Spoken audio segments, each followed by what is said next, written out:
Bonjour à toutes, bonjour à tous, bienvenue sur Respect. Le but de ce podcast, vous présenter tous les 15 jours un invité dont l'action a une influence positive sur la société. Peu importe son champ d'action, qu'elle soit issue de l'entrepreneuriat, de l'associatif, du sport, du culturel ou encore du public. Ce qui compte, c'est qu'elle ait décidé de se bouger. Leur point commun, énergie positive, courage, détermination et sens du fair play.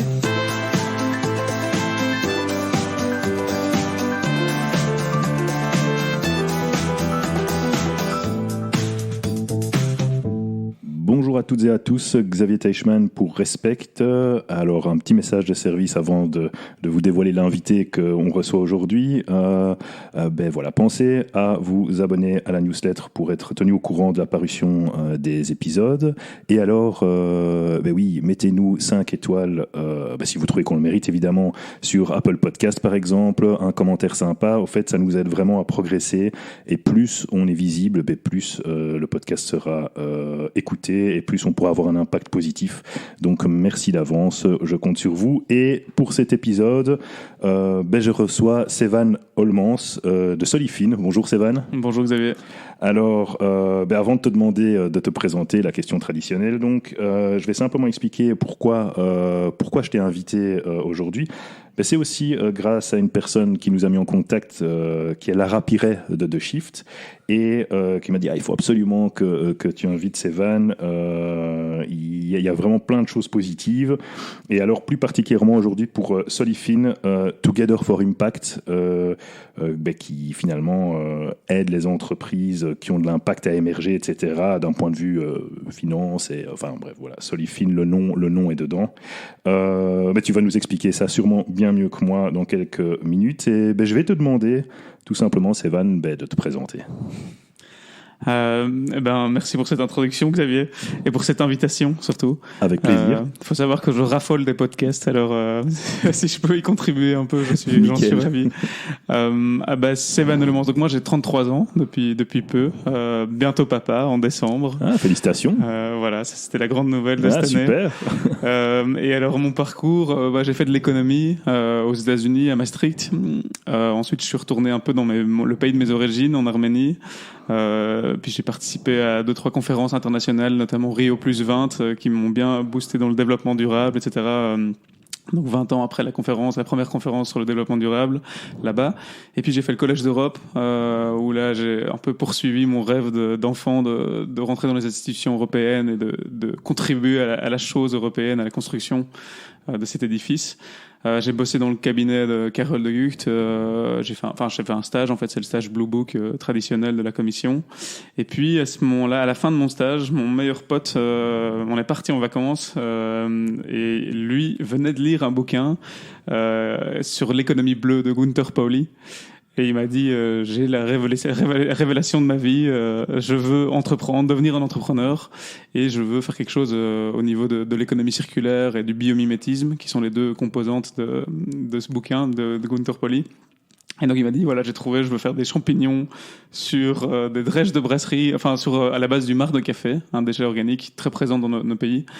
Et donc voilà, et donc pendant ces vacances, il m'a convaincu, donc j'ai laissé tomber toute Il t'a emmené vers les champignons. Tout à fait. J'ai quitté les think tanks européens, etc., où je me voyais pour les prochaines années, et je me suis dit, on se lance.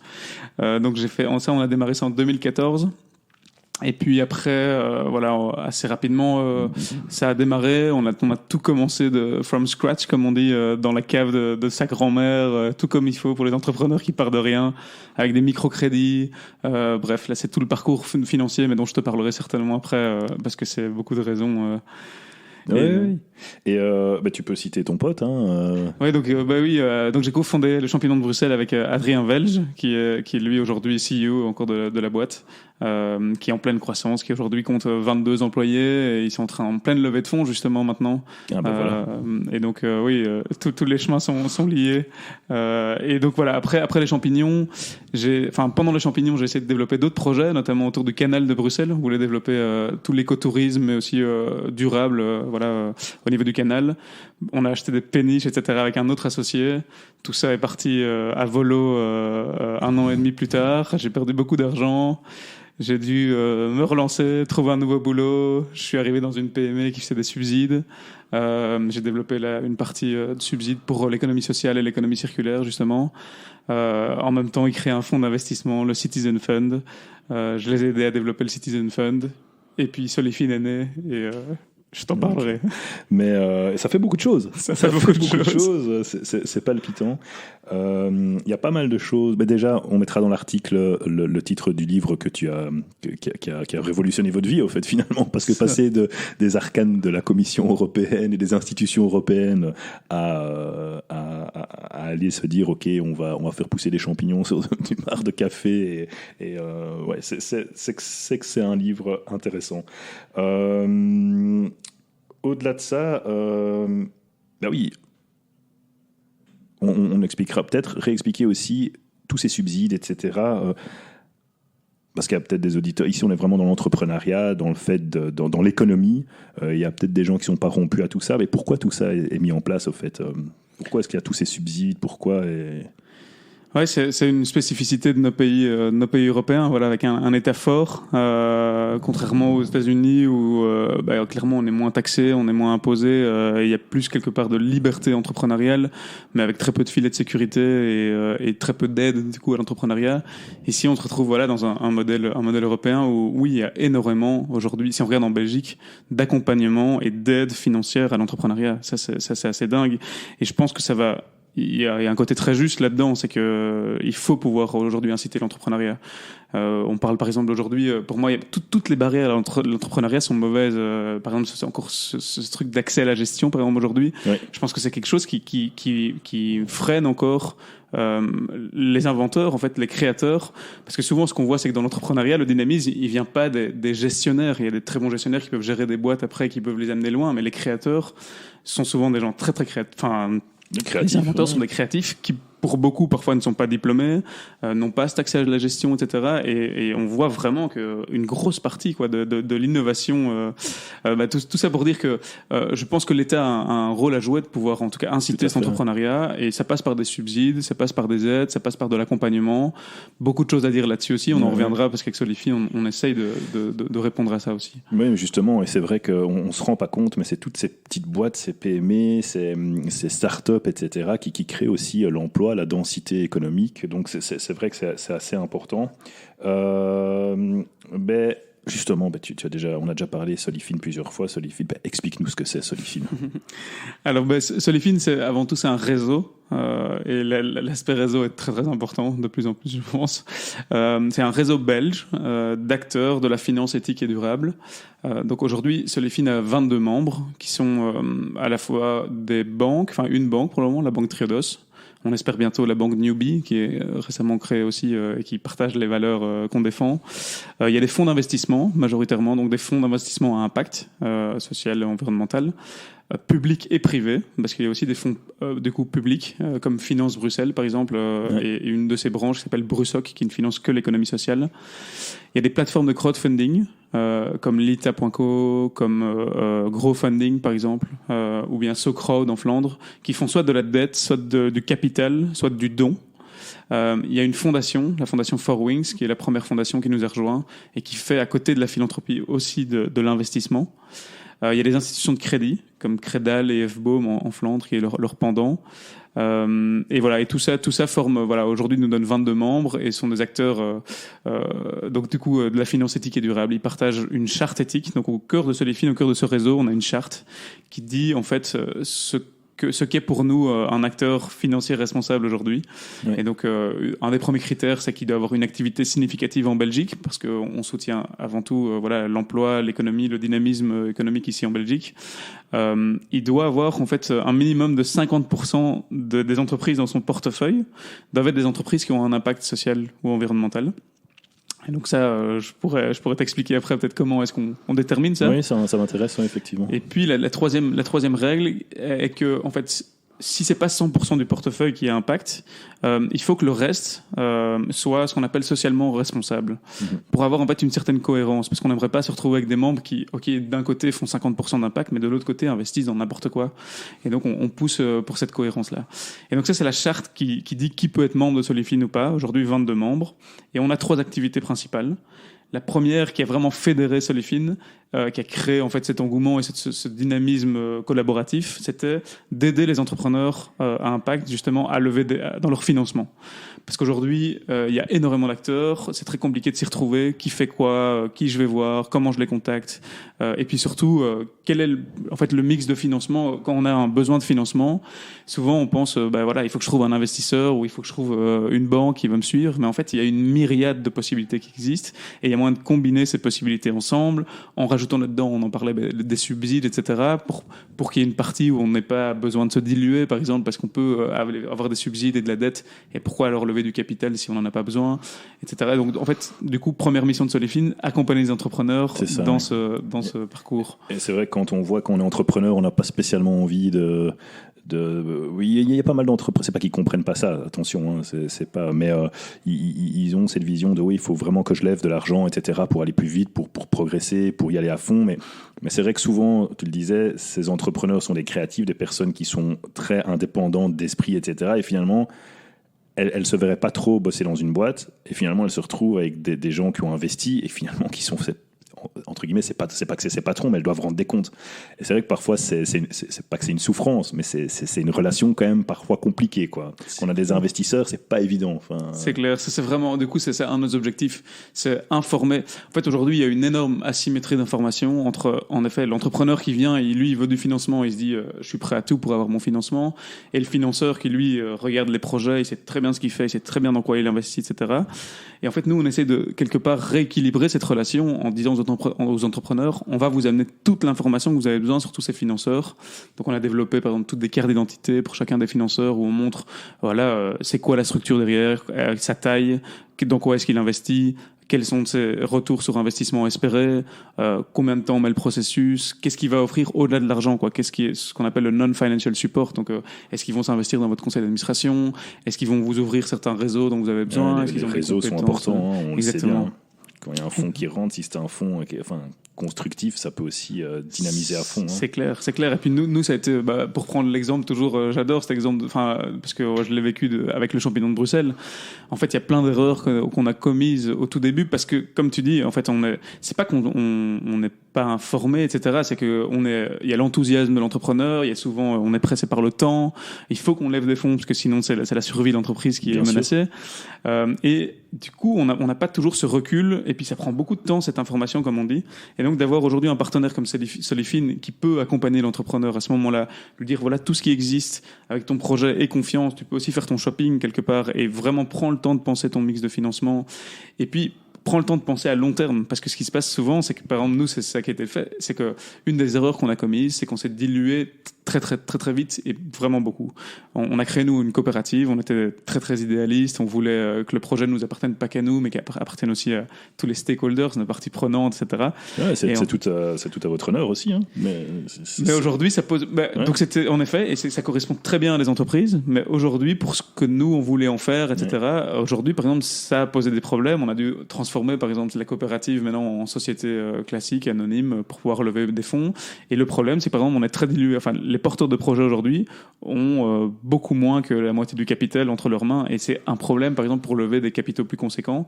C'est que les investisseurs, ils vont vouloir avoir des entrepreneurs qui sont encore bien impliqués dans le projet et qui ont sinon c'est un risque pour eux, quoi. Ils se disent sinon c'est un risque pour eux. Je caricature entre guillemets, il en a plus rien à foutre, il a plus d'action, pourquoi est-ce qu'il essayerait de faire un exit, ou pourquoi est-ce voilà. Oui, tout à fait. Ouais, c'est très intéressant, et puis au-delà de ça, je trouve que c'est extraordinaire de pouvoir amener ça à ces entrepreneurs, parce que on parle de la levée de fonds et on parle du fait que ça peut un peu lier les poignets, un peu lier les mains, mettre un peu des menottes, je caricature, mais le temps que ça prend aussi. Je pense que quand tu lèves des fonds, moi j'ai jamais fait de levée de fonds, mais de ce que j'entends autour de moi, ou de ce que c'est quelques mois où tu fais que ça, quoi. Oui, c'est clair. Je connais quelques boîtes qui sont en permanence en levée de fonds. Ah oui. Parce que nous, dans notre domaine de l'impact social et environnemental, il y a énormément d'innovation dans les business models, etc. Et cette innovation, elle prend du temps. Il y a énormément de shifts stratégiques, etc. Et donc, en fait, il y a des boîtes qui sont, depuis 5 ans, en levée de fonds permanente, parce que leur business model n'est pas encore bien fixé et rentable. Et donc, du coup... Et donc oui, ça prend une énergie de dingue, et pour certains, c'est leur boulot à temps plein, quoi, de lever des fonds. Et donc ça, première chose, donner toute l'information, cette cartographie, ok. C'est ça. Et alors, qu'est-ce que vous faites encore? Donc ça, c'est première mission. Deuxième mission, on est un réseau, comme je te disais, et on a vocation à représenter quelque part ce secteur de l'impact finance, comme on appelle ça. Et donc là, on a quoi? La vie d'un réseau, quoi. C'est-à-dire, on essaie de renforcer beaucoup la collaboration entre nos membres. Donc, par exemple, favoriser ce qu'on appelle le cofinancement. Donc, qu'ils soient plusieurs à financer des entreprises, qu'ils puissent partager, par exemple, des analyses, des due diligence, comme on appelle, pour pouvoir créer des synergies. On travaille, par exemple, j'avais mentionné la mesure de l'impact. Donc aujourd'hui, on a 22 acteurs et j'aime bien dire souvent qu'on a aussi 22 manières de mesurer et de qualifier ce que c'est l'impact social et environnemental. Et donc là, Solifin, en tant que réseau, a un rôle à jouer de quelque part harmoniser les pratiques, les méthodologies de mesure et de gestion de l'impact pour que ce soit plus clair pour les entrepreneurs, plus clair pour les autres financeurs et plus clair pour les pouvoirs publics, par exemple, qui aujourd'hui demandent de plus en plus, OK, on va vous financer, on va vous donner tel incitant fiscaux, etc., mais on veut être sûr que vous faites de l'impact. Comment vous mesurez cet impact pour éviter ce qu'on appelle aujourd'hui l'impact washing. Oui. Et donc, du coup, là, on a un gros rôle à jouer d'harmoniser toutes ces méthodologies. Comment est-ce qu'on mesure? Comment est-ce qu'on vraiment de l'accompagne l'entrepreneur à déterminer quels objectifs à impact il va suivre, quelles mesures il va utiliser, donc quel indicateur et quelles métriques, c'est comment est-ce qu'il va collecter ces données. Là, il y a tout un pan où on peut vraiment être beaucoup plus à l'écoute et beaucoup plus en support de l'entrepreneur. Il y a beaucoup à faire. Hein. Il y a beaucoup à faire. C'est un gros dossier, ça. C'est un gros dossier. Gros dossier. Et puis, il y a énormément de nouvelles méthodologies qui existent, qui sont en train d'être lancées, notamment au niveau européen.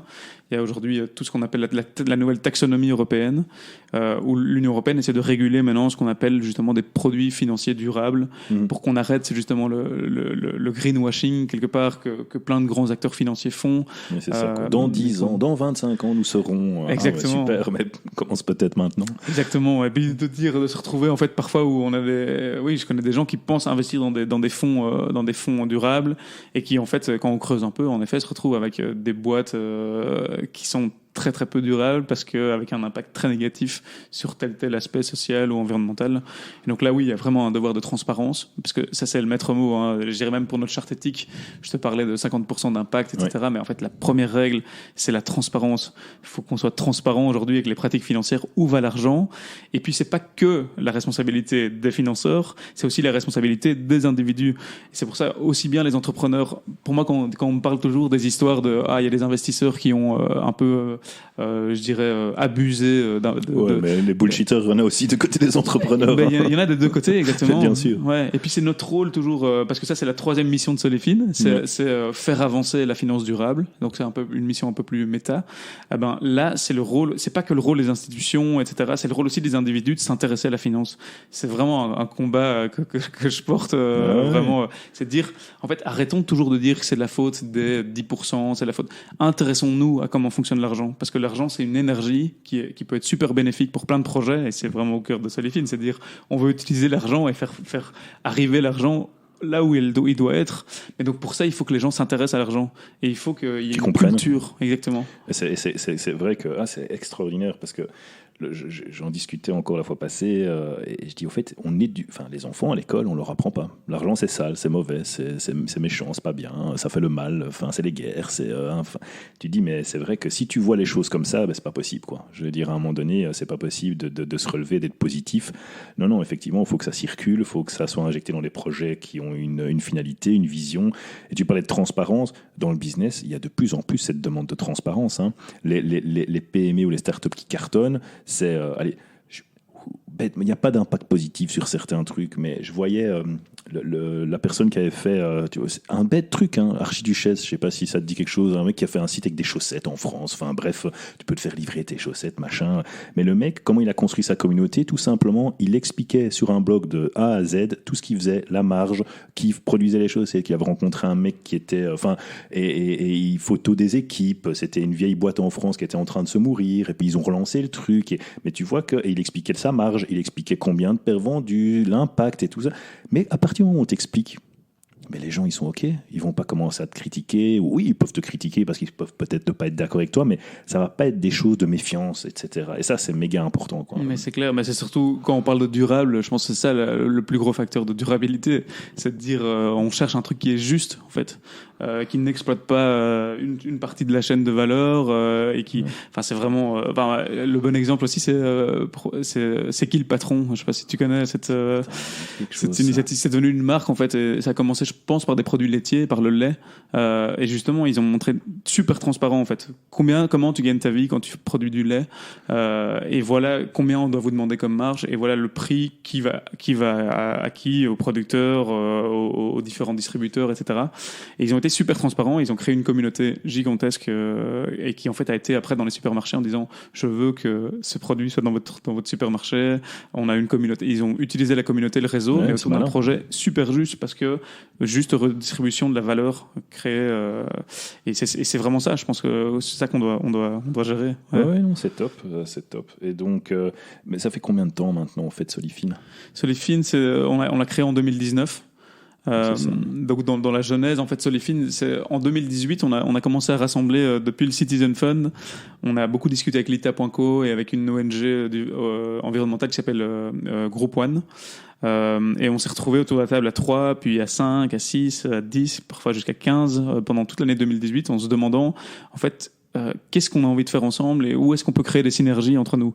Parce qu'en fait, individuellement, il y a peut-être des acteurs qui peuvent paraître grands. Triodos, par exemple, oui, c'est un gros acteur. Mais si on les compare aux grandes banques classiques ou bien aux grands fonds d'investissement pour d'autres, en fait, c'est des petites gouttes, chacun individuellement. Et donc, évidemment, là, c'est la force du collectif. Qu'est-ce qu'on va faire ensemble et comment est-ce qu'on va pouvoir faire mieux, être plus visible et faire avancer notre agenda. Mais c'est ça, parce que tu parlais de Newbie, par exemple, et moi, je me rappelle de l'interview qu'il y avait eu sur LN24 de Thierry Smets, qui est le CEO actuel, avec qui j'ai eu le plaisir de travailler à l'époque où il était chez Pulatco. Et on demande, tu vois, le journaliste qui l'a interviewé, qui dit pourquoi vous ne faites pas du crédit, etc. Et enfin, beaucoup plus. Il dit avec la coopérative, on a 34 millions. Voilà, qu'est-ce que tu veux? Enfin, je veux dire, il y a des fonds qui représentent des milliards. Donc, Newbie, à côté de ça, c'est peanuts. Et alors, attention, c'est une très belle initiative, etc. Et je leur souhaite que ça fonctionne. Mais c'est vrai que c'est pas avec 34 millions pour faire fonctionner le truc que tu peux investir. Tu peux pas investir des dizaines de millions si tu n'en as que 34, quoi. Donc là, il faut trouver les mécanismes, etc. Non, c'est clair que les acteurs... mais bon, vous avez quand même 22 membres, il y a pas que... Enfin, il y a quand même des très beaux noms aussi. Donc, et quoi, est-ce que vous êtes encore à la recherche d'autres membres ou Oui, tout à fait. Donc l'idée, c'est de faire grandir le réseau un maximum. Et donc, en fait, on a une première catégorie qui sont nos membres effectifs, qui répondent complètement à la charte que je te disais. Là, on a pas mal de projets dans le pipeline, donc d'organisations financières qui veulent nous rejoindre. On avait bloqué, en fait, maintenant on vient de finir un exercice de révision de notre charte. Après 2 ans d'existence, on voulait revoir si ces règles étaient toujours à jour, si elles correspondaient bien à tous les cas qu'on reçoit, parce qu'on reçoit beaucoup de demandes quand même pour rejoindre le réseau. Donc on a remis ça à jour. Septembre, on recommence, et donc on a des projets par exemple comme Econova, qui est une plateforme crowdfunding énergie, surtout orientée énergie. On a un gros fonds de gestion de microcrédit qui s'appelle Impulse, qui est aussi en cours d'analyse. On a un tout nouveau, c'est très intéressant comme projet, ça s'appelle We Do Good. C'est une plateforme aussi de crowdfunding française qui vient s'installer en Belgique, et eux, ils font ce qu'on appelle du royalty. Donc en fait, en anglais, on appelle ça du revenue-based finance. Donc en gros, ils vont se faire rembourser. Donc ils investissent avec du crowd ils te prêtent de l'argent. Toi, tu as besoin de 200 000, ils te prêtent 200 000. Et tu vas rembourser en fait en fonction de ton chiffre d'affaires. Excellent. Donc ça veut dire que si jamais tu galères les premières années pour telle raison, parce que tu vas pas rembourser, et tu vas avoir cette flexibilité en fait de rembourser que quand ton chiffre d'affaires va commencer à... Et donc typiquement, on voit qu'il y a une innovation incroyable au niveau de la finance. C'est fou. C'est incroyable. C'est super intéressant, parce qu'au fait, c'est par exemple ça, c'est nickel, parce qu'au moins t'es pas asphyxié dès le début, quoi. Exactement. Donc dans ton mix, c'est super. Et donc ça, c'est tous des projets qui sont dans le pipe pour septembre. On va avoir encore 2 comités éthiques, donc on a un comité avec des académiques qui revoient toutes ces candidatures sur base de notre charte. J'ai vu qu'il y avait un comité éthique, effectivement, Voilà, que tout le monde était bien représenté. Exactement. Et puis voilà, ça c'est une catégorie de membres. Et alors depuis notre AG maintenant en juin, on a aussi dit que dans la big picture, si tu veux, de la finance durable, on a envie aussi d'intégrer une autre catégorie d'acteurs qui sont ce qu'on appelle les acteurs qui font de l'investissement socialement responsable. Et donc ça veut dire que c'est des fonds qui placent principalement dans des boîtes qui sont cotées en bourse, mais qui prennent ce qu'on appelle les best in class. Donc celles qui font le mieux en termes de ESG, les critères ESG, donc environnement, social et gouvernance. Et là, c'est des boîtes comme Orcadia, comme Funds for Good par exemple. Il y en a quelques-unes qui sont les pionniers dans l'investissement socialement responsable. Et on s'est dit, on veut les intégrer dans Solifin, pas parce qu'ils financent, du coup ils financent pas les porteurs de projets que nous on soutient, mais par contre ils font partie de cette picture générale qui est de dire, il faut remettre du sens à l'argent, il faut qu'on crée un réseau d'acteurs qui vont dans cette direction-là pour demain faire du plaidoyer, pour demain peser, en fait, si tu veux, dans les décisions. Et donc, on va commencer à les intégrer aussi. Mais il y en a très peu qui, aujourd'hui, respectent les règles qu'on a mis. On a mis des règles très, très strictes. Et donc, du coup, voilà, c'est plutôt une catégorie sur le long terme. Donc, moi, si par exemple, enfin, c'est pas mon cas, hein, mais si par exemple, j'ai Family Office, etc., je peux pas, sauf si je fais que du durable, que du socialement responsable, etc., mais sinon, t'es gentil, mais non, nous, on veut des acteurs qui soient... Exactement. Qui font une traçabilité. Ouais. Après, voilà, il y a toujours moyen de collaborer avec eux, c'est-à-dire qu'il y a vraiment différents types d'acteurs. Il y a ceux qui respectent complètement notre charte, il y a ceux qui financent avec des produits très spécifiques quand même l'économie sociale, l'économie circulaire, et eux, il faut collaborer avec eux. Tant mieux si BNP demain, et c'est le cas déjà aujourd'hui, ING, la plupart des grandes banques KBC, ils ont des produits spécifiques quand même pour l'économie circulaire, l'économie sociale, et c'est bien qu'ils le fassent. Moi, je suis très pragmatique là-dessus. Il n'y a pas les blancs et les noirs, il y a vraiment faut inciter la transition, quoi. Donc plus ils le font, tant mieux. Et il faut qu'on incite encore d'autres à le faire. C'est clair qu'il faut arrêter de voir ça en termes de polarisation, etc. C'est vrai que j'ai eu le plaisir dans mon autre activité de travailler avec BNP au niveau private banking justement, et c'est vrai que tu vois que il y a des fonds quand même aussi qui sont responsables. Il y a cette volonté d'aller plus loin. Alors oui, c'est pas toujours facile, mais tu vois qu'il y a des choses qui sont mises en place, et je crois qu'il y a un Belge sur 3 qui investit dans un fonds socialement responsable, c'est via eux. Donc voilà. Alors comme tu disais, il y a peut-être des fonds qui sont parfois un peu plus obscurs que d'autres, mais je pense qu'ils ont cette volonté de faire... en tout cas moi, pour avoir eu la chance de travailler avec eux, je vois qu'il y a vraiment une ambition de faire les choses de manière correcte, quoi. Alors maintenant, voilà, ça peut peut-être déraper à d'autres endroits, mais l'énergie est là. Enfin, la volonté de le faire bien est là, quoi. Donc, ok, mais c'est assez intéressant tout ça. Effectivement, j'aime bien ce que tu disais aussi, redonner du sens à l'argent. C'est vrai que c'est le sens, on y revient toujours, et je trouve que l'approche que tu décris ici avec Solifin est très intéressante, parce que de l'autre côté, j'ai reçu beaucoup de jeunes qui ont créé des boîtes là récemment, et notamment Morgan Dawan, Shaken Kai, qui veut faire des vêtements plus responsables, avec économie circulaire totale. Je vois les jeunes comme Maxime Madermirch dans Give Action, ou Aurélien Marino, dans Happy Horse Market, etc.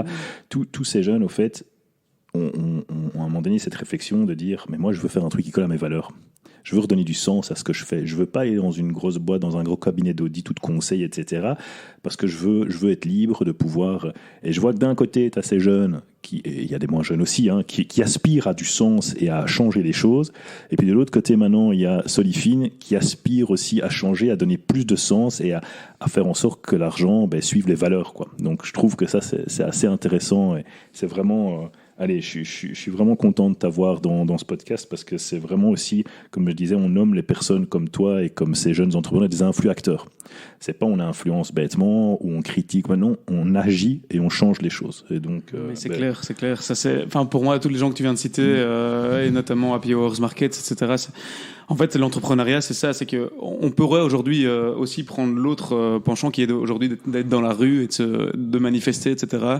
Moi, c'est pas ma voie. J'y crois pas. Donc, en effet, il y a des urgences climatiques, il y a des urgences sociales, etc. Mais je pense que la meilleure manière d'y répondre, c'est aujourd'hui de trouver en effet cet équilibre entre je me bouge le cul, je prends ma vie en main, mais je prends l'économie en main aussi, je m'implique dedans et je la laisse pas aux autres quelque part, et je me bouge, et j'y mets les valeurs dont j'aspire pour le monde de demain, quoi. Et donc ça, cette espèce de compromis entre, enfin moi j'appelle ça souvent l'ego juste. Quelque part, bah oui, j'ai envie de réussir dans la vie, j'ai envie d'être bien, confortable, etc. Mais j'ai envie de le faire de manière juste. Ouais. Pour moi, le monde de l'entreprise et le capitalisme, et en tout cas l'énergie que le capitalisme crée, de cette innovation, etc. C'est pas tout à mettre à la poubelle, quoi. C'est de dire comment est-ce qu'on le transforme de l'intérieur, comment est-ce qu'on y joint nos valeurs. Et c'est tout ce qu'on fait avec Solifin aussi. La finance à impact, c'est de dire en fait aussi, c'est ça. On recherche le compromis le plus juste entre l'impact sociétal et le retour financier. Et il n'y a pas, de nouveau, il n'y a pas une règle et une théorie parfaite. Sur nos 22 membres, il y a 22 manières de répondre à ce dilemme différent. Certains qui vont valoriser beaucoup plus l'impact, ils vont être prêts à réduire beaucoup plus leur retour financier. Et d'autres qui vont se dire, non, moi je veux quand même encore garantir un retour financier, mais je serai intransigeant quand même sur l'impact. Et ils vont tous trouver, en tout cas, mais c'est cette recherche de compromis qui est hyper pragmatique, quoi. Et moi, je trouve que c'est ça que j'ai envie de saluer dans tous ces entrepreneurs qui tentent de trouver ce juste équilibre.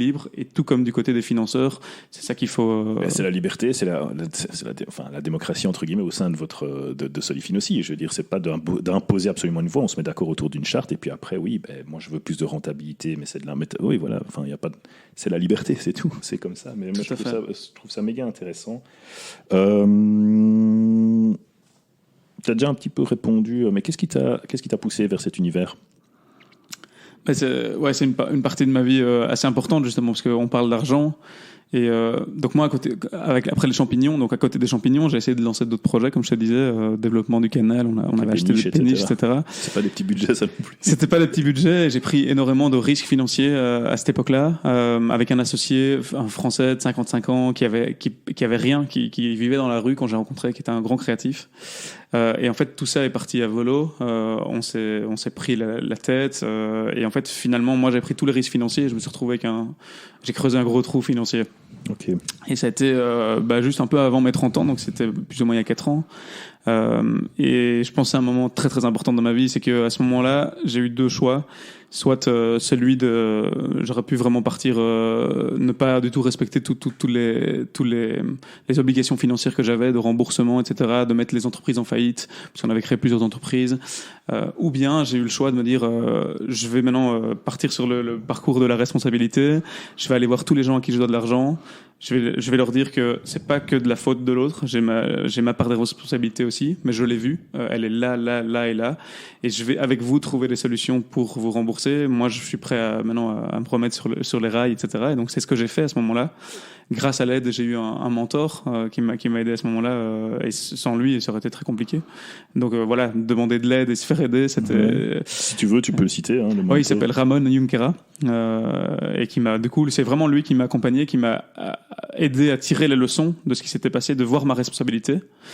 Et puis, ce qui est dingue, c'est que la vie, petit à petit, m'a renvoyé vers les subsides, et puis m'a renvoyé vers Solifin. Et en fait, aujourd'hui, l'argent est au cœur de mon métier. Et cette juste relation à l'argent, comme on disait, et en fait, je pense qu'elle commence personnellement, toujours. C'est que je pense qu'on peut parler de la finance durable, etc., à l'extérieur, on peut parler. Mais en fait, tout commence à l'intérieur. C'est que je pense que personne ne naît en paix avec l'argent. Parce qu'il y a deux comportements majeurs et on se retrouve il y a soit ceux qui le dénigrent, ceux qui le méprisent parce qu'ils ont telle blessure avec l'argent et il y a ceux qui l'adulent. Hein. Oui, dû à l'éducation, dû à un papa qui avait telle difficulté ou pas, une maman, et de l'autre côté, il y a ceux qui l'adulent aujourd'hui, et tout ce monde aujourd'hui du trop, quoi, et entre les deux, il y a du bling-bling, exactement, ouais, et il y a vraiment ces deux tendances et personne n'est en paix. Personne n'est en paix avec l'argent tant qu'on n'a pas fait un travail et qu'on voit pas en fait qui on est et le reflet que l'argent fait sur nous. Il y a un mec qui s'appelle Peter Koenig d'ailleurs qui parle beaucoup de ça aussi sur justement comment l'argent est un miroir de la valeur qu'on se porte aussi, etc. Mais juste de comprendre ça, qu'on n'est pas en paix et qu'on doit trouver la paix. Et moi, ça m'a, voilà, ce moment clé et cet accompagnement avec Ramon m'a aidé à prendre conscience, en fait, de qui j'étais avec l'argent, de tout un aspect. Par exemple, j'étais un grand joueur. Alors souvent, on dit, voilà, les entrepreneurs, ils prennent des risques, etc. Mais en fait, derrière, il y avait quand même un joueur qui quelque part, était un peu, comment on dit, insouciant avec l'argent, etc. Et donc, il y a un côté bien, il y a un côté prise de risque qu'il faut favoriser énormément. Et ça, on y reviendra, mais c'est évidemment évidemment aussi un de mes combats avec l'esprit d'entreprise, et ça va avec la prise de risque, mais ça va aussi avec le travail, le développement intérieur, de te dire, en fait, il y a quand même des endroits où tu dois travailler sur toi, et c'est pas juste claquer de l'argent, etc. C'est aussi voir comment tu fais ça de manière responsable.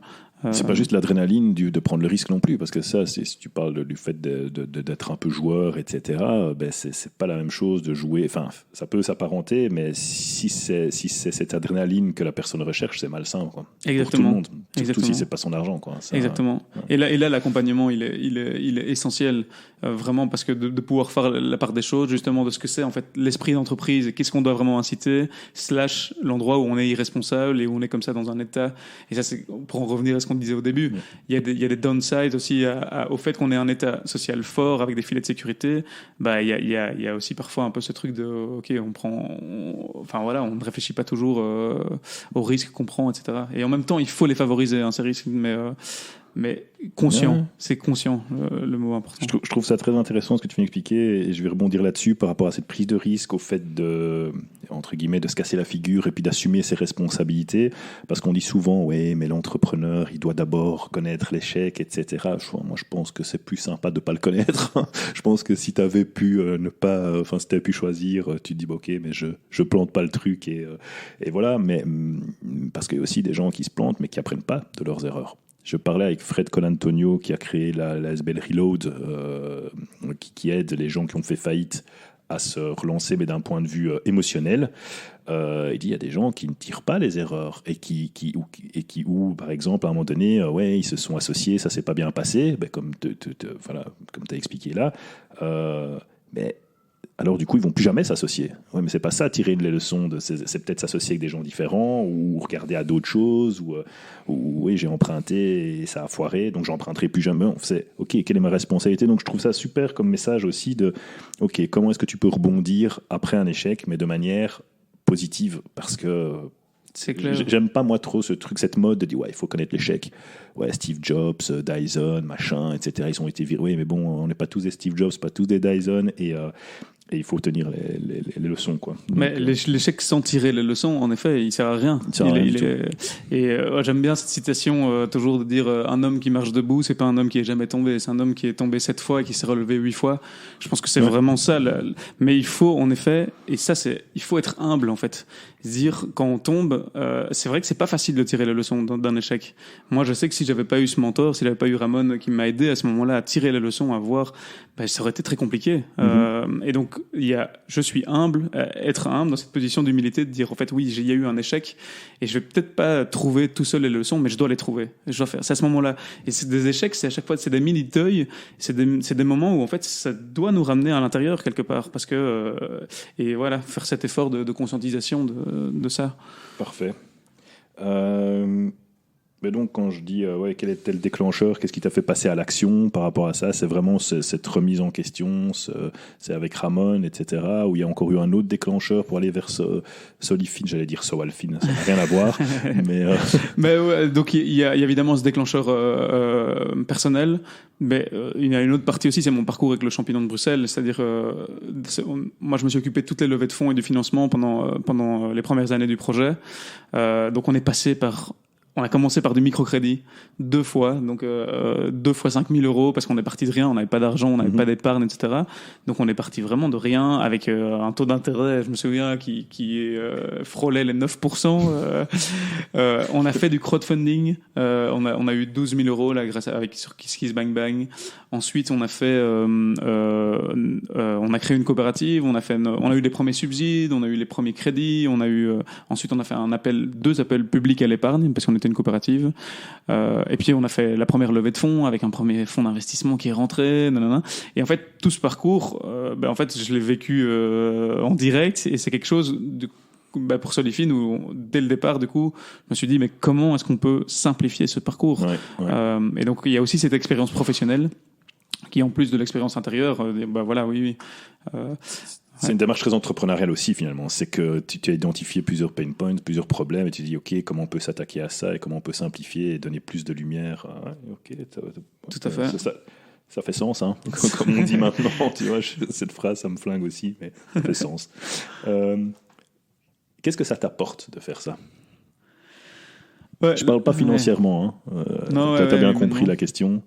La première chose, c'est déjà c'est d'être aux premières loges de l'enthousiasme et du dynamisme entrepreneurial qui existe dans ce pays et qui est dingue.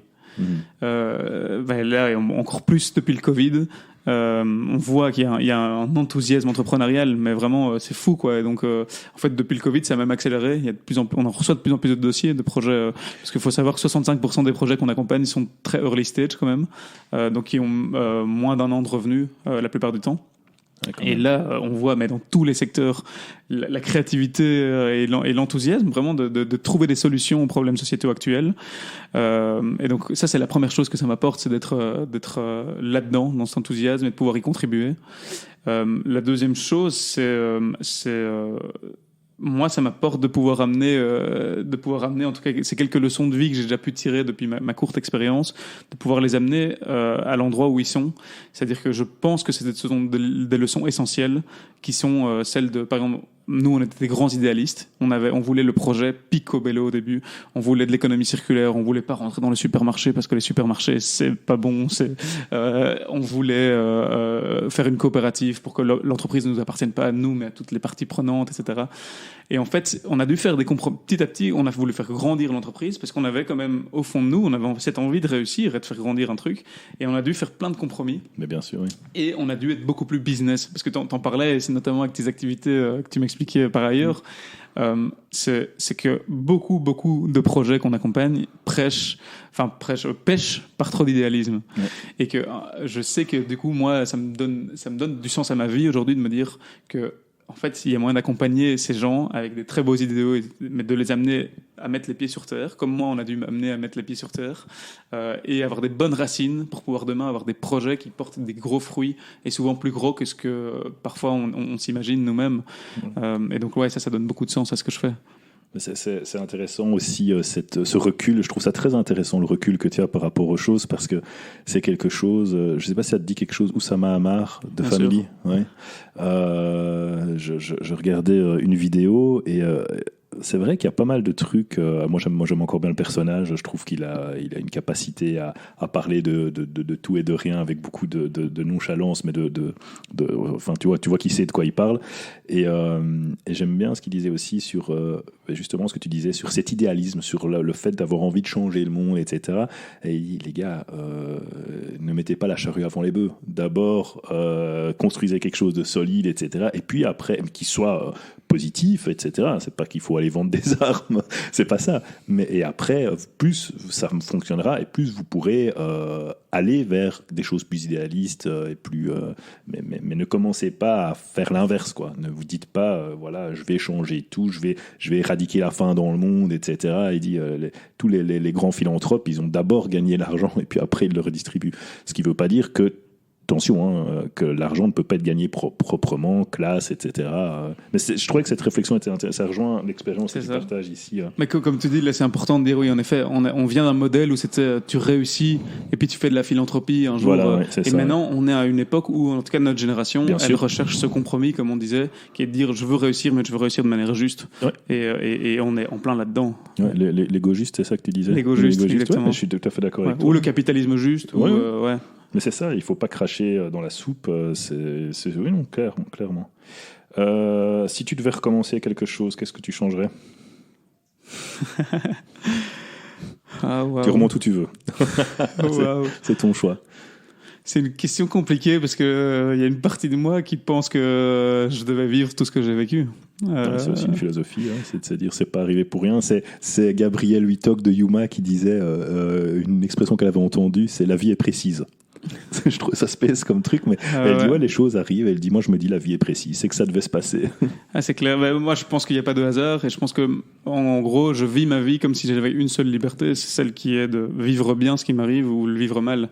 Et je pousse en tout cas, j'essaye tous les jours de me dire je vais bien vivre ce qui va arriver. Parce qu'en effet, je pense que j'ai pas choisi beaucoup de choses. J'arrive jamais à expliquer, par exemple, pourquoi est-ce que j'ai quitté le carcan européen, etc., pour commencer le championnat de Bruxelles, une expérience où on a dû retourner au chômage, on a fait du job yourself. En fait, on a commencé avec job yourself, mais c'était la galère. On n'avait jamais fait de championnat de notre vie. On était tous les deux économistes de formation. On n'avait jamais produit un seul truc, etc. Les deux économistes qui essaient de faire pousser un truc. Ça devait être sympa. Il y aurait eu moyen de faire un bon film là. Ah, c'est clair. Mais du coup, parfois, je me dis pourquoi je me suis mis ces 2 années, parce que les 2 premières années, c'était galère quand même. Ouais, bah, pourquoi j'ai fait ça? Mais je sais pas l'expliquer, si ce n'est que je sais qu'aujourd'hui, si j'étais pas passé par là, je serais pas. C'est comme s'il y avait un fil rouge, quoi. Et le fameux connect de dots avec plus d'humilité, mais clairement, c'est clair. Mais je suis tout à fait d'accord avec toi. Parfois, tu te dis, mais est-ce que c'est bien moi qui prends les décisions ou est-ce que c'est la vie qui m'amène là où je suis maintenant? C'est vrai que c'est très interpellant parfois. Ce qui ne veut pas dire qu'il faut se laisser aller et que ça se passera bien de toute façon. Il faut se prendre en main et c'est ça qu'on a envie de faire passer comme message aussi avec ce podcast Respect. Ben oui. Fatalement, ça c'est la question qu'il faut poser avec tout ce que tu fais dans tous les sens et d'ailleurs merci d'avoir trouvé le temps pour cette interview. Quelles sont les routines, les petits trucs que tu mets en place pour justement un peu souffler ou un peu être cool ou tenir le coup et garder la pêche parce que tu as la pêche à fond, tu vois. Et donc quand, tu vois, Solifine, c'est beaucoup de boulot et puis comme tu me disais, déjà aussi à l'époque, Champignon de Bruxelles, lever les fonds, machin, etc. Quelles sont les routines que tu as si tu en as? Ouais, celle que j'essaie de mettre pour le moment, avec toutes mes imperfections, mais j'essaie de la mettre tous les jours. Quelque chose qui me fait beaucoup de bien, c'est que j'essaie de commencer ma journée en faisant une to-do list que je divise par 2, que je dois diviser par 2, et c'est un exercice mental hyper compliqué pour moi. C'est déjà de ne pas rentrer dans ma journée en rush et de subir en fait ma journée, c'est de prendre ce premier moment le matin, essayer de faire tout ce que je dois faire et moi j'ai compris que en fait mon cerveau je m'en demandais toujours trop et qu'en fait je finissais beaucoup de journées avec un mauvais goût de moi parce que en fait je m'en demandais trop parce qu'il y a une partie de moi qui comme si je devais justifier que j'ai pas fait tout ce que je devais faire. Exactement, je suis un gros loser. Exactement. J'ai mis 20 trucs, j'en ai fait que 15. C'est exactement ça et en fait c'est une machine de mon esprit, j'ai compris qu'il était une machine où qui me nuisait énormément. Et donc je commence mes journées en faisant cette liste. Je sais maintenant que en fait cette liste elle est toujours il y a des excès là-dedans qui sont dus et donc je la divise par 2. En fin de journée, si j'ai fait la moitié, du coup, mission accomplie. Et souvent, ce qui se passe, c'est que parce que je l'ai divisé par 2, j'arrive souvent à faire un peu plus. Mais en fait, ça, c'est vraiment. Donc là, c'est good job, boy, tu vois. C'est exactement ça. C'est exactement. Et ouais. C'est une routine qui me fait beaucoup de bien. J'ai jamais entendu. C'est vrai que c'est intéressant. Voilà. Et après, sinon, non, c'est tout. L'autre chose, c'est que j'essaie de faire de plus en plus attention dans mes journées, parce que j'ai tendance à être un peu une mule, m'acharner sur le travail et pas prendre de pause. J'essaie d'instaurer des pauses et me demander, et ça peut être des pauses de 5 minutes, me demander quel est mon besoin du moment. Et parfois, si c'est juste regarder une petite vidéo qui me fait marrer 2 minutes, mais sinon, en fait, je peux passer des journées sans jamais m'écouter et sans jamais prendre soin de moi, de mes besoins.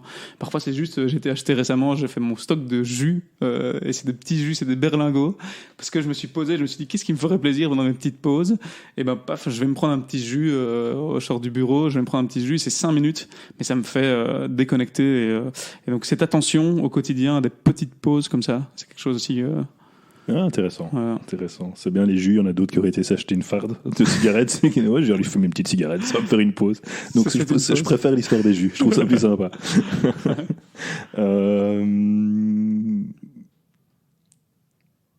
Ça, c'est un truc qui m'intéresse. De par mon autre job. Pour mettre tous ces acteurs autour de la table, il faut quand même un sacré pouvoir de persuasion. Malgré tout. Consciemment ou inconsciemment, peut-être en réfléchissant maintenant, qu'est-ce qui fait que tu arrives à convaincre les personnes de se mettre autour de la table comme ça et de créer ce genre de choses? Est-ce que tu as conscience de ça ou si tu devais l'expliquer Déjà, la première chose, souvent on me demande comment est-ce que j'ai atterri là, parce que c'est quand même un monde financier, tu vois, et la plupart des gens qui sont dans ce domaine, ils ont fait des études de finance avant, et c'est des gens qui ont travaillé en banque, en private banking, etc., et qui arrivent là et qui ont un background financier. Moi, je l'ai pas du tout. Je viens du coup de l'autre monde. Je viens du monde de l'entrepreneuriat. Et ça, c'est la première raison pour répondre à ta question, c'est que j'amène cette spécificité dans ce monde financier, avec un parcours personnel aussi derrière, et que je peux illustrer. Tirer les enseignements. Voilà, et avec l'enthousiasme qui va avec. Parce que voilà, dans toutes ces structures, ce sont des gens qui gèrent l'argent. Et ceux qui gèrent l'argent, souvent, sont de très bons gestionnaires, sont des gens qui sont très compétents et qui vont plutôt être dans l'analyse, etc. J'allais dire des analystes. Ouais. Voilà, exactement. Et nous, moi, j'ai créé un réseau et moi, j'amène un enthousiasme et un dynamisme entrepreneurial là où, quelque part, je leur propose, je suis force de proposition, de dire, changeons un peu les choses, faisons un peu différemment, mouillez-vous un petit peu, prenez du risque à cet endroit-là et faisons ça ensemble, arrêtez de garder ça pour vous, on a tout intérêt à collaborer. Et je viens avec ce dynamisme-là, et quelque part, ils sont rentrés dans Solifin parce qu'ils sentaient qu'ils savaient pas où on allait aller, mais ils savaient que c'était juste. Ils savaient qu'ils devaient aller vers plus de collaboration. C'est quand même les valeurs qui prônent aussi au quotidien dans les projets qu'ils financent. Bien sûr. Et donc, eux-mêmes se positionner comme ça, c'est une force très forte. Voilà, et après. Donc, finalement, si on revient sur. Je mettrai le titre du livre Robert Cialdini, qui est écrit sur l'influence, c'est finalement l'engagement et le besoin de cohérence de l'être humain. C'est-à-dire qu'il s'engage déjà dans quelque chose, et donc pour être cohérent, autant continuer à y aller de plus fort, et couplé avec ton enthousiasme. Et c'est ce qui revient très souvent. Je ne pose pas souvent cette question, mais là, c'est quand même un projet ambitieux. J'avais poser la question aussi à Marie Duhard de My Fair Diamond, parce que pour faire ce qu'elle a fait, il faut aussi persuader, et reviennent toujours cette histoire de passion, d'enthousiasme. Donc ça, c'est aussi très intéressant. C'est un message qu'on peut faire passer. Si vous avez envie de bouger les lignes, si vous avez envie de contacter des gens, si vous avez envie de convaincre, croyez en ce que vous faites, et c'est vraiment aussi cet enthousiasme à communiquer. Ça, c'est une force de persuasion dingue, quoi. C'est clair. Le fait d'être positif, enthousiaste, d'avoir les yeux qui brillent. Top. Merci pour ce petit truc. Et alors, oui, j'aimerais savoir s'il y a un livre, un podcast ou une émission que tu pourrais recommander. Ouais, je pensais, j'ai 2 livres qui m'interpellent. Le premier qui m'a interpellé beaucoup, c'est le livre de Harari, c'était Sapiens. C'est un peu terrible. Un buzz, hein, tout le monde connaît. Ça a été un voyage exceptionnel. Un voyage d'ailleurs je sais parce que mon mentor, du coup, Ramon Yuquera, il en reparle souvent aussi, mais c'est ce voyage d'où on vient, quoi. Depuis Erectus, Habilis, Sapiens, c'est toute retracer en fait cette évolution. C'était un voyage pour moi, et en fait de comprendre qu'on est le fruit de toute cette évolution. Je trouve ça dingue. Ça, c'est vraiment un bouquin qui m'a beaucoup, et aussi dans la manière dont on s'organise. Parce que ça, c'est l'autre bouquin qui, depuis le champignon, en fait, m'a beaucoup inspiré. C'est le bouquin de Lalou, Reinventing Organizations. Je sais pas si tu connais pas. C'est un bouquin qui reprend, en fait, qui retrace aussi quelque part l'historique des organisations, de comment on s'organise et comment on gère les organisations depuis, je sais plus quand est-ce qu'il commence. En tout cas, il montre qu'il y a différentes phases. Et alors il met des codes couleurs comme ça, et puis il montre aujourd'hui, si tu veux, la plupart du bouquin c'est aujourd'hui sur les entreprises pionnières dans tout ce qu'on appelle la gouvernance du coup participative, du coup moins verticale mais plus horizontale, et il prend à la fin ils appellent ça le niveau opale, donc c'est la dernière couleur, et il montre qu'est-ce que c'est être un boss dans une organisation opale, qu'est-ce que c'est je sais pas, comment tu gères tes ressources humaines, comment tu gères des budgets, comment tu responsabilises les individus, et c'est un bouquin, et en fait les deux, Harari et Lalou, dans ce bouquin, ils montrent cette évolution comme ça, et ils montrent que du coup, moi ça c'est le parallélisme que je fais entre les deux, c'est que l'humain évolue, et donc notre mode d'organisation évolue, et ça continue à évoluer. Et alors ce qui me touche là-dedans, c'est aussi de se dire qu'on n'est pas quelque chose de fini, nous les humains. On va encore évoluer, nous, parce qu'il n'y a pas de raison que si on est d'accord qu'on vient d'Homo habilis ou erectus, je pense pas qu'on soit la forme humaine finale. Définitive, c'est sûr. Ouais. Et donc aussi, on va changer, et tous nos modes d'organisation vont changer. Et je trouve que ça, c'est un appel à la créativité et à repenser hors des recettes qu'on connaît depuis toujours, et pour en revenir du coup à cet esprit entrepreneurial, de dire c'est pas les gens qui ont créé le monde d'hier qui vont innover le monde de demain, tu vois, c'est Einstein qui disait ça, je pense que c'est pas avec les solutions d'hier qu'on va répondre aux problèmes d'aujourd'hui. Seuls les fous c'est ça, en utilisant les mêmes choses, espérer des résultats différents, seuls les fous y croient ou un truc du style. Exactement. Bien sûr, mais c'est clair qu'il faut du sang neuf, il faut une autre façon de réfléchir, il faut un autre vécu, tout ça, c'est l'input qu'on met dedans. Et non, c'est super intéressant. Et ben, Sapiens, je l'avais lu, j'avais trouvé ça terrible, notamment sur. Il y avait beaucoup d'humour sur finalement qui domestique qui avec le blé. Est-ce que c'est l'homme qui a domestiqué le blé ou est-ce que c'est le blé qui a domestiqué l'homme parce que le blé c'est jamais aussi bien porté il y a plein de trucs terribles, c'est vraiment sympa. Et donc c'est Laloux l'autre, c'est ça? Ouais, tout à fait. Frédéric Laloux. Eh ben ça, je le mettrai dans l'épisode, dans l'article que je vais rédiger après. Une petite citation qui t'inspire. T'en as déjà sorti 2 ou 3 qui sont sympas. J'avais dit un homme qui marche debout, c'est quelqu'un qui tombe 7 fois, qui se relève 8 fois. Ça, si, il y en a une autre qui me touche toujours beaucoup, c'est qu'il n'y a pas d'ombre. L'ombre n'existe pas. L'ombre existe que quand la lumière s'affaiblit.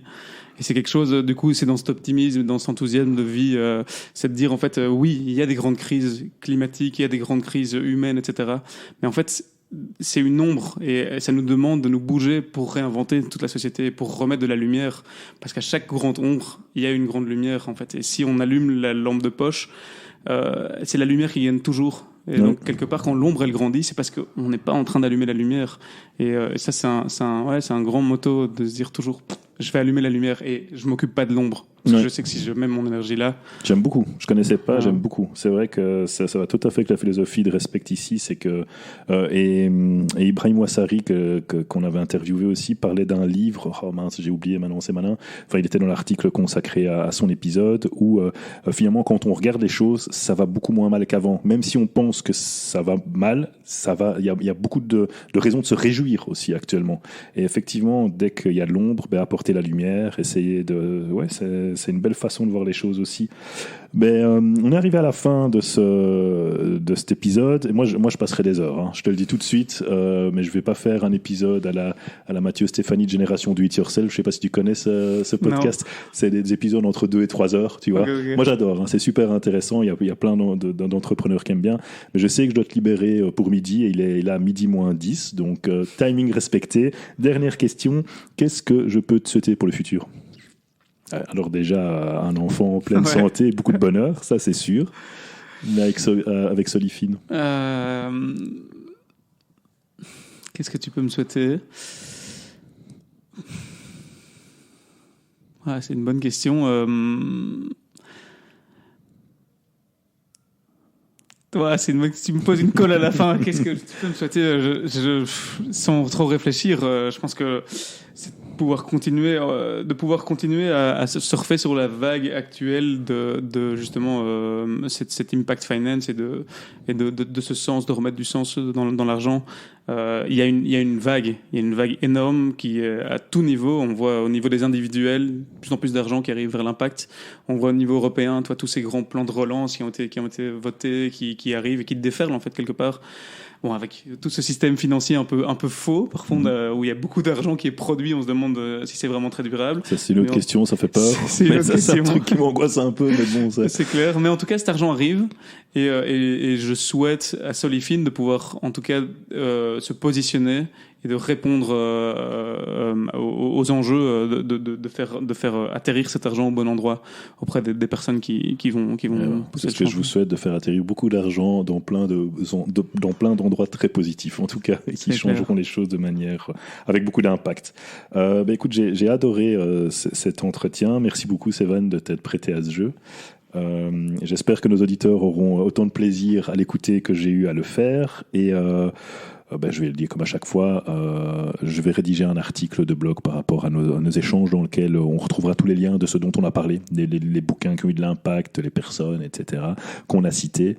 Et c'est sur rspct.io, et je vous le redis, abonnez-vous à la newsletter pour être au courant directement. Ah oui, aussi, dernière petite chose, vous l'avez peut-être vu ou pas, mais on a eu pas mal de demandes sur le fait de faire une chaîne YouTube également, même si c'est pas tout le temps filmé. Parfois, quand on le fait en distanciel, on enregistre le Zoom ou quoi. Donc il y a parfois on peut voir les invités, parfois c'est juste l'audio, mais on nous a demandé de pouvoir avoir l'audio sur YouTube aussi. Donc si vous voulez aller voir ça ou voilà, on est dispo sur YouTube aussi, RSPCT. Merci à toutes et à tous pour votre écoute. Au revoir Sévan. Merci Xavier. Avec plaisir, au revoir.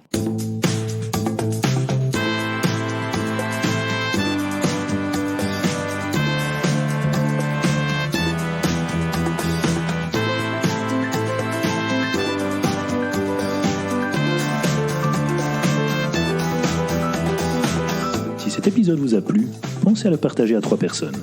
Et surtout, laissez-nous une note 5 étoiles et un commentaire positif. Ça aide ce podcast à être plus visible. Pour être informé des prochains épisodes, rien de plus simple, abonnez-vous. Merci de nous avoir suivis jusqu'au bout. À bientôt. Au revoir.